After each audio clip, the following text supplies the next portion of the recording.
The Republican leadership's position here is no negotiation on these ACA subsidies until the government reopens. What do you say to them? Well, I've been saying reopen the government. This is something that can be done in the Senate. They literally used the nuclear option yesterday to pass through 107 of President Trump's nominees.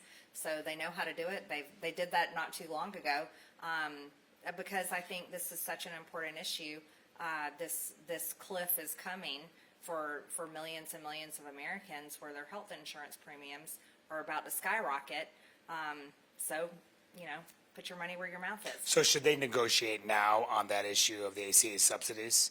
I think we should be talking about all of it. And Manu, just a reference, I am not a supporter of the ACA.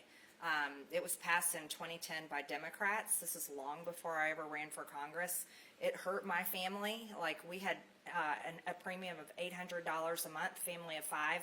Once the ACA was passed, it was not too much longer. Our premiums went to $2,400 a month. We had to cancel that policy and go to the market and look for something affordable. And there wasn't a lot there.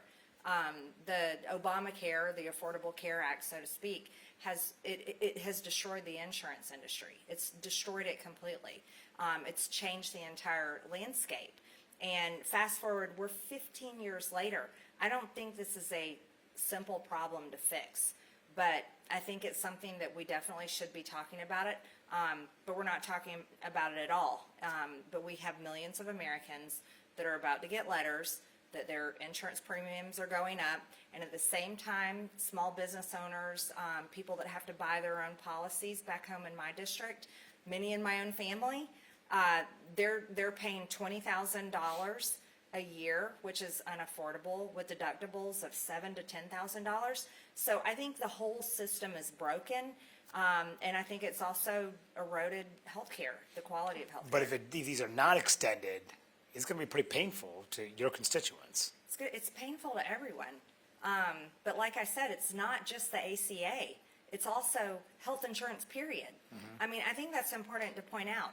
Everyone keeps focusing on the ACA credits, but that's not just the problem. It is unaffordable. I hear it every single day, Manu. I'm not kidding. Someone will call the office, or I'll get a text message from someone I know back home, and they're saying, my premiums are $1,700 a month. I got a text message literally from a couple that live in Dalton, small business owners, $1,700 a month for 2 people, and their deductible is $10,000 a year, and at the same time they're trying to take care of their aging parents. Everyone's just getting destroyed. And so I'm saying, look, Democrats, you created this mess.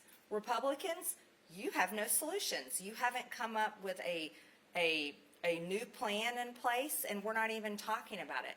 And it is hurting so many people, Manu, seriously, so many people across the board, no matter how they vote. I'm literally calling it out and saying, let's take off our Democrat jerseys, let's take off our Republican jerseys, and we should do something responsible for the American people and fix this. So the Speaker's kept the House out of session now for a couple of weeks. Should he bring the House back into session and deal with this? I think he should definitely bring the House back in session for many reasons. Number one, we should be passing our appropriations. I'm a big believer in that. I work hard to bring back appropriations for my district. This is kind of a big part of our job. We're not doing that. We've got important bills we could be passing. We're not doing that. There's a lot of things that we could be doing. We could be having meeting as a conference, building consensus within our conference on a good plan going forward for health insurance. We're not doing any of those things. He sort of took a swipe at you yesterday saying that you're not read in on these issues. What's your response? I mean, what, do they happen in a skiff? Is it a big secret? It's like, how silly, really. I guess they're sort of downplaying it because they say, well, she's sort of on an island here. They seem to think. Well, that was just an excuse. That's Speaker Johnson's excuse, because the reality is, and everyone knows this, any serious Speaker of the House is going to build consensus within his conference behind a plan. It's not something secret that gets worked on in a committee, and the reality is they aren't working on a plan. Politically, I'm wondering what it means for the GOP, because there are a lot of Republican voters and swing voters who do rely on these subsidies, who are concerned about health care. What do you think about the politics of this? I think the politics are terrible. And like I said, just to remind everyone, people may not know this about me, but my district knows. When I ran for Congress, I literally ran for Congress saying, I'm mad at Republicans. They never do what they promise they're going to do. I want to hold Republicans accountable. I want Republicans to do the job.